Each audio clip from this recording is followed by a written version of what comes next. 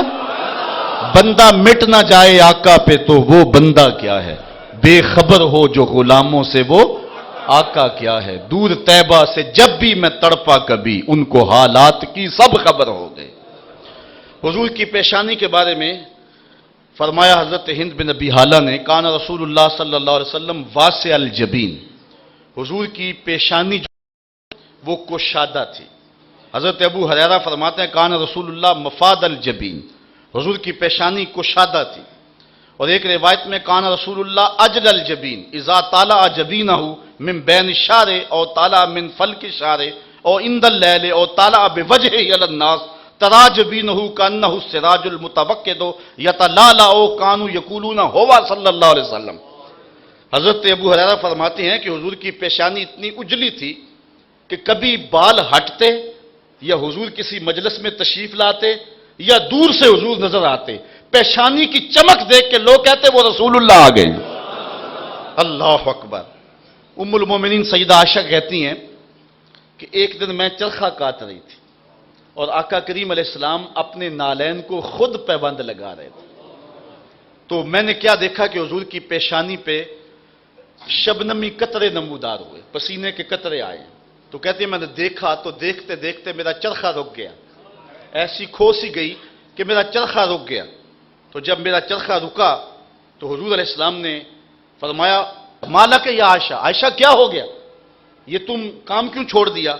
تو میں نے آگے سے کہا ولو اراکا ابو کبیر الحزلی لعالم انک احق بشیرہ حیث یقول واذا نظرت الی اسرۃ وجہہ برکت بروک العارض المتحللی.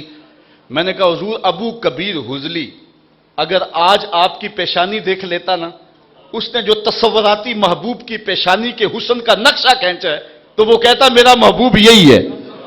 اللہ اکبر. یہ پیشانی تھی اللہ نے اپنے محبوب کو عطا کی. اور اعلیٰ حضرت فرماتے ہیں جس کے ماتھے شفاعت کا صحرا رہا اس جبین سعادت پہ لاکھوں سلام. حضرت ہند بن ابی حالہ فرماتے ہیں کان رسول اللہ صلی اللہ علیہ وسلم عظیم الہامہ، حضور کا سر بڑا تھا، حضور کا سر بڑا تھا. حضرت علی المرتضیٰ فرماتے ہیں کان رسول اللہ ضخم الراس، حضور کا سر کشادہ تھا. سر کی کشادگی موزونیت کے ساتھ تھی اور بڑے سر سرداروں کے ہوتے. اور اعلیٰ حضرت فرماتے ہیں جس کے آگے سرے سربراں خم رہے اس سرے تاج عزت پہ لاکھوں سلام. اللہ اکبر. حضور علیہ السلام کے مبارک بالوں کی کہانی سنیے. حضرت انس کہتے ہیں کانا شعر النبی صلی اللہ علیہ وسلم رجلا لا جاد ولا ثبت. حضور علیہ السلام کے مبارک بال جو ہیں وہ ہلکا سا خم لیے ہوئے تھے، نہ بالکل گنگریالے نہ بالکل سیدھے. اور حضرت انس کہتے ہیں کانا شعر رسول اللہ الی نصف اذنیہ، حضور کے مبارک بال نصف کان تک تھے. حضور نے زلفیں رکھی ہیں صرف حج کے موقع پہ اور عمرے پر حضور نے حلق کروایا، باقی ساری زندگی حضور نے زلفیں رکھی ہیں اور یہ حضور کی سنت ہے. تو حضور کے مبارک بال جو ہیں وہ نصف کان تک تھے. اور ایک روایت میں آتا ہے کہ عظیم الجمہ الی شہمت اذنیہ، کانوں کی لوؤں تک تھے. اور ایک روایت میں آتا ہے لہو شعر یضرب منکبیہ، حضور کے مبارک بال کندھوں کا بوسہ لیا کرتے تھے. یعنی کئی طرح کی روایات ہیں، ایک روایت میں نصف کان تک، ایک روایت میں کانوں کی لوؤں تک، ایک روایت میں جو ہے وہ حضور علیہ السلام کے مبارک بال جو ہیں وہ حضور علیہ السلام کے کندھوں تک گئے ہوئے تھے. اب علماء نے اس کی تطبیق کی ہے کہ جب حضور بال کٹواتے تھے تو نصف کان تک کٹوا دیتے، پھر بڑھتے بڑھ کے کندھوں تک جب پہنچ جاتے تو پھر دوبارہ کٹوا دیتے. اس لیے جس نے نصف کان تک دیکھے انہوں نے یہ کہہ دیا، جس نے نیچے دیکھے اس نے یہ کہہ دیا، اور جس نے اس سے نیچے دیکھے اس نے وہ کہہ دیا. اور آقا کریم نے یہ بھی ارشاد فرمایا من کان لہ شعر فلیکرمہ، جو بال رکھے اس کو چاہیے کہ سوار کے بھی رکھے. یکسر دہن راسہ وتسریہ لحیتہ، حضور علیہ السلام اپنے سر کو تیل زیادہ لگایا کرتے تھے اور اپنی داڑھی مبارک کو جو ہے وہ سیدھا رکھا کرتے تھے.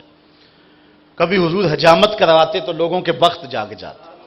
حضرت انس سے ایک روایت سنیے، کہتے ہیں کہ ایک دن حضور نے حجامت کرائی، حج کا موقع تھا. ثم دعا بالحلاق، حضور علیہ السلام نے جو ہے وہ حجام کو بلایا. وناول الحالق شقہ الایمن، حضور نے اپنی دائیں جانب حلاق کے آگے کی.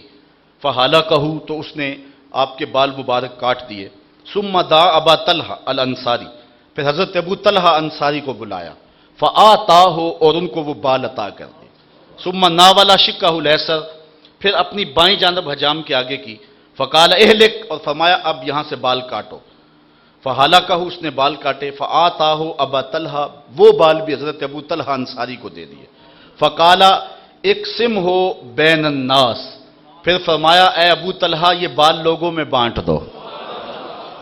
حضرت عثمان بن عبداللہ روایت کرتے ہیں کہ حضرت ام سلمہ رضی اللہ تعالی عنہا کے پاس، حضور کی زوجہ محترمہ کے پاس حضور کے کچھ بال تھے. مدینے میں جب کوئی بیمار ہو جاتا تو وہ لے کر کے ان کے پاس آ جاتے، تو وہ ڈبیا سے بال نکالتی اور پانی کے گلاس کے اندر اس کو فخدخدتہ لہو تشرب فیہ مریض، تو وہ ان بالوں کو اس پانی کے گلاس کے اندر حرکت دیتی، اور جب حضور کے مبارک منہ نور کی برکت اس پانی میں آ جاتی تو مریض کو دے دیتی، اللہ شفا عطا فرما دیتا. حضرت ثابت بنانی فرماتے ہیں کہ حضرت انس کا جب آخری وقت آیا تو انہوں نے مجھے نصیحت کی کہ میرے پاس کچھ حضور کے مبارک منہ نور ہیں، جب میں فوت ہو جاؤں اور مجھے کفن اور غسل دیا جا چکے مجھے لحد میں اتارو تو یہ بال میری زبان کے نیچے رکھ دینا. اللہ اکبر. یہ بال اتنے بابرکت بال ہیں کہ اس کی برکات زمانے نے دیکھی ہیں۔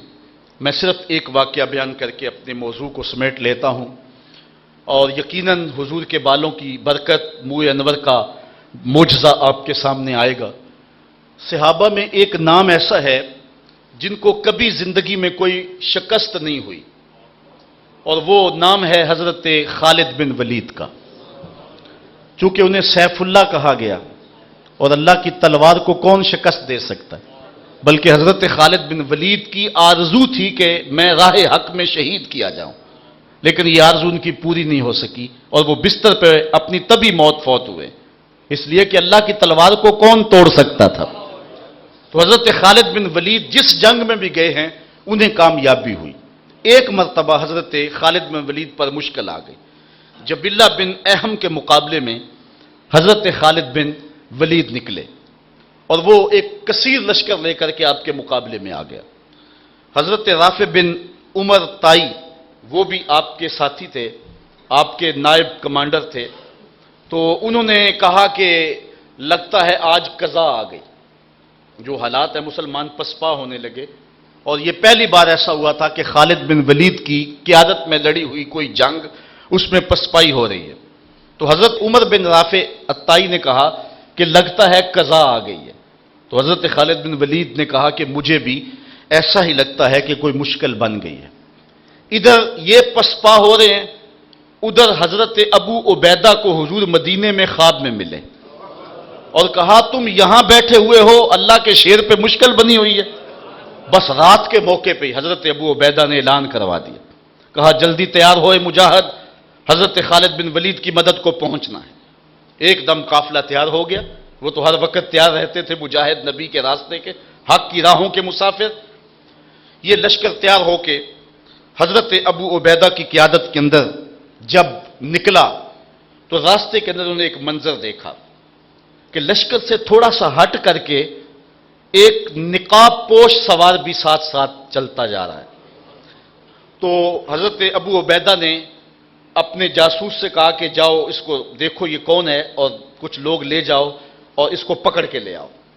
جب لوگ ان کے قریب گئے تو انہوں نے کہا کہ میرے قریب نہ آنا، میں حضرت خالد بن ولید کی بیوی ام تمیم ہوں۔ تو کہا کہ تم رات کے موقع پہ لشکر کے ساتھ اس مشکل حالت میں کیوں جا رہی ہو؟ تو انہوں نے کہا کہ جب حضرت ابو عبیدہ نے اعلان کروایا نا کہ جنگ کے لیے نکلو، حضرت خالد بن ولید پہ مشکل آئی ہوئی ہے، تو میں پریشان ہو گئی کہ اللہ کے اس شیر پر کبھی مشکل آئی تو نہیں تھی، تو کیا ہوا؟ تو میں نے جب غور کیا تو ان کی ٹوپی گھر رہ گئی ہے جس میں حضور کے بوئے مبارک سیے ہوئے ہیں، اور جب بھی وہ جنگ پہ جاتے ہیں تو وہ ٹوپی نہیں بھولتے۔ تو آج وہ میں نے غور کیا کہ ان پہ مشکل کیوں آئی ہے، تو میں نے غور کیا تو ٹوپی گھر پڑی ہوئی ہے، میں ان کو ان کی امانت دینے جا رہی ہوں۔ یہ لشکر جب پہنچا ادھر حضرت خالد بن ولید نے جبلہ بن احم کے مقابلے کے اندر محاذ کو سنبھالا ہوا تھا کہ اچانک 2-3 سوار آگے بڑھے، اور جدھر وہ جاتے ہیں دشمن کو دھکیلتے چلے جاتے ہیں۔ حضرت خالد بن ولید نے دیکھا کہ ایک نقاب پوش سوار بھی ان سواروں میں ہے، تو آپ نے اپنے گھوڑے کو ایڑ لگائی اور آگے بڑھ کے کہا اے نقاب پوش تو کون ہے؟ تیری تلوار کے آگے کوئی ٹھہرتا ہی نہیں ہے۔ تو اس نے تھوڑا سا پردہ سرکایا، کہا مجھے پہچانتے نہیں؟ آنا زوجتوں کا ام تمیم، میں تمہاری بیوی ام تمیم ہوں، اور تم حضور کے بالوں والی ٹوپی بھول آئے تھے، تمہیں دینے آئی ہوں۔ اور پھر آگے بڑھ کے ان کو ٹوپی دی۔ حضرت خالد بن ولید نے ٹوپی سر پہ رکھی، اللہ نے اسی دن پتہ عطا فرما دی۔ اللہ اکبر! سنو حضور کے بالوں کی کہانی۔ ایک دن حضور نے غسل کر کے اپنے بالوں میں سے ایک بال الگ کیا اور فرمایا من ازا شارۃ من شاری فالجنۃ علیہ حرام، جس نے میرے بالوں میں سے ایک بال کی اذیت دی، ایک بال کی توہین کی، ایک موئے نور کی جو ہے وہ توہین کی، فرمایا اس کے اوپر جنت حرام ہے۔ اللہ اکبر! اللہ کے محبوب علیہ الصلوۃ والسلام کا حلیہ یہ ایک ایسا عنوان ہے کہ برسوں بھی بیان کریں تو اس عنوان کا حق ادا نہ ہو، لیکن میں نہیں سمجھتا کہ میں اپنی بات کو مکمل کروں جب تک اس خاتون کی کہانی نہ سناؤں جس نے حضور کا حلیہ بیان کیا اور حد کر دی۔ اللہ اکبر! یہ ایک خاتون ہے بنو خزاعہ کی، عاتقہ بنت خلف بن معبد بن ربیعہ، جسے ام معبد کہتے ہیں۔ موسم ہے ہجرت کا، حضور اس کے گھر کے قریب سے گزرے اور کہا کچھ کھانے کے لیے ہے؟ اس نے کہا کہ اس وقت ہمارے پاس کچھ نہیں ہے. لو کانا عندنا ما آوزکم الکرا، ہم وہ لوگ ہیں اگر ہمارے گھر میں مہمان آ جائے تو ہم فخر سمجھتے ہیں، لیکن آج اتفاق یہ ہے مہمان بھی اتنے سونے آئے اور ہمارے گھر میں کھانے کے لیے کچھ ہے بھی نہیں. ایک جانب ایک بکری بندھی تھی لاغر سی، فرمایا اگر تم کہو تو اس کا دودھ دھو لیں. اس نے کہا اس کی کھیری میں دودھ کہاں، اس کی ہڈیوں میں گودا بھی نہیں ہے، اگر یہ چلنے کے قابل ہوتی تو ریوڑ کے ساتھ نہ جاتی. حضور نے فرمایا اگر تم کہو تو ہم دودھ دھو لیں. اس نے کہا مجھے کیا اعتراض ہو سکتا. حضرت ابو بکر صدیق نے آگے بڑھ کے بکری کو کھولا، حضور نے اپنا دست برکت اس بکری کی پشت پہ رکھا، اس نے جھرجری لی، ٹانگیں چوڑی کر دی اور اس کی کھیری میں دودھ اتر آیا. آقا کریم نے فرمایا گھر کے برتن لاؤ. ام معبد نے چھوٹا سا برتن پیش کیا. ظاہر ہے بکری کا دودھ کتنا ہوتا ہے، راوی کہتا ہے جب حضور نے دودھ دوہا تو جھاگ اٹھنے لگی. پھر دوسرا برتن، تیسرا برتن، چوتھا برتن، حتیٰ کہ ام معبد کے گھر کی تھالیاں بھی دودھ سے بھر گئی. حضور نے پیا، حضور کے ساتھیوں نے پیا، ام معبد نے پیا، اس کے بچے نے پیا. حضور نے برکت کی دعا دی، چلے گئے. ام معبد کو حضور کا نام پوچھنا یاد نہ رہا. اللہ اکبر. لیکن وہ حضور کے جمال میں کھو گئی. شام کو ابو معبد، ام معبد کا شوہر، جب بکریوں کا ریوڑ لے کر کے آیا نا تو اس نے کچی کلی پہ نور برستے دیکھا.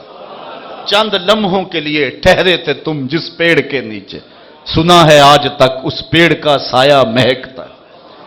ابو معبد نے دیکھا تو کہا آج ہمارے گھر میں اجالے کیسے؟ تو ام معبد نے کہا ہمارے گھر میں آج ایک مبارک شخص آیا تھا. حضور کا نام تو پوچھنا یاد نہیں رہا، لیکن اپنے طور پہ نام رکھ لیا مبارک. ابو معبد نے کہا وہ مبارک کیسا تھا؟ تو ام معبد حضور کا حلیہ بیان کرنے لگے. اللہ اکبر. اس نے کہا فقالت رأیت رجلا ظاہر الوضاء حسن الخلق ملیح الوجه لم تعبه سجلہ ولم تضر به سالہ کسیم وسیم وفی عینیہ داج وفی اشفارہ وطف وفی صوتہ سہل احول اکحل ازج اکرن فی عنقہ سطع وفی لحیتہ کساسہ اذا صمت فعلیہ الوقار واذا تکلم سما وعلاه البہاء حلو المنطق فصل لا نظر ولا حذر کانا منطقہ خدرات نظم یتحدرن ابہ الناس واجملہ من بعید واحسنہ من قریب ربعتا لا تشنعہ عین من طول ولا تقتحمہ عین من قصر غصن بین غصنین فهو انظر الثلاثة منظرا واحسنہم قدرا. یہ حدیث تو بہت لمبی ہے اور ایک ایک لفظ جو ہے وہ دامن کھینچ رہا ہے، لیکن میں اس حدیث کے صرف دو لفظ آپ کے سامنے رکھوں گا جو ام معبد نے حضور کا نقشہ کھینچا. اس نے کہا خوبصورت تھا، ملیح الوجہ تھا، حسن نمکین تھا، رنگ گورا تھا، قد اونچا تھا. اللہ اکبر. لیکن دو لفظ سنیے. اس نے کہا ابہ الناس وَأَجْمَلَهُ مِنْ بَعِيدٍ وَأَحْسَنَهُ مِنْ قَرِيبٍ. میرے شوہر میں کیا بتاؤں کہ وہ مبارک کیسا تھا. جب دور سے چلا آ رہا تھا تو سونا لگتا تھا، قریب آ گیا تو اور سونا لگتا تھا. ذرا غور کیجئے اس کے ایک ایک جملے پہ. دور تھا تو سونا لگتا تھا، قریب آ گیا تو اور سونا. کچھ لوگ دور سے بھلے لگتے ہیں، قریب آئیں تو نقوش میں وہ حسن نہیں رہتا. اور کچھ لوگ قریب سے سونے لگتے ہیں، دور جائیں تو پھر دھندلے دھندلے ہو جاتے ہیں. لیکن یہ حضور کا کمال حسن ہے، دور سے بھی سونے اور قریب سے بھی سونے. اور یہاں حسن بیان کرتے کرتے سیرت بھی بیان کریں گے. کچھ لوگ دور سے بھلے لگتے ہیں، قریب آئیں تو بھلے نہیں لگتے. اس کے لہجے میں یوں تو برف تھی لیکن جو چھو کے دیکھا تو ہاتھ جل گئے. دور سے اچھے، قریب آئیں تو جو ہے وہ عجیب مصیبت. دور کے ڈھول سہانے، قریب آئیں تو کان پھٹے. جب کاروبار کر کے دیکھا، دوستی لگا کے دیکھا، رشتہ داری کر کے دیکھا، پتہ چلا یہ تو بندہ ہی ٹھیک نہیں ہے. دور دور سے اچھے اور قریب آئیں تو اچھے نہیں. لیکن ام معبد نے کہا وہ دور سے بھی سونا تھا، قریب آیا تو آنکھوں کی پتلیوں میں حیا لکھا ہوا تھا. دور بھی سونا تھا، قریب آیا تو سونا تھا. اچھا اس کا ایک ترجمہ میں بھی کیا کرتا ہوں. دور سے بھی سونا اور قریب سے بھی. جنہوں نے دور سے دیکھا انہوں نے کہا سونا، اور جنہوں نے قریب سے دیکھا انہوں نے بھی کہا سونا. جنہوں نے قریب سے دیکھا نا انہوں نے کہا کل قمر لیلۃ البدر لم ارا قبلہ ولا بعدہ مثلہ. یہ قریب سے دیکھنے والے ابو ہریرہ کی بات ہے. فرماتے ہیں 14ویں کے چمکتے ہوئے چاند کی طرح تھے.